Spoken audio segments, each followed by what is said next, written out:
Hi everyone, in front of me I've got LENOVO Tab One, and let me share with you how to show battery percentage on the status bar in this device.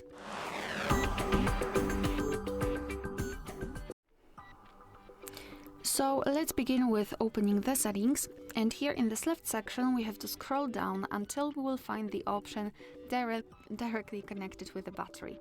Let's tap on it, and as you can see here we've got the option battery percentage, which in my case is turned on. However, if you've got it turned off, if you've got only the battery indicator, simply tap on the switcher and your device will immediately apply the percentage inside the battery icon, and this is the only way to show the percentage in this device, so you cannot, for example, show it next to the battery icon, only inside.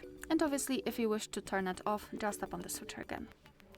Alright, so that will be all. Thank you so much for watching. Please hit the subscribe button and leave the thumbs up.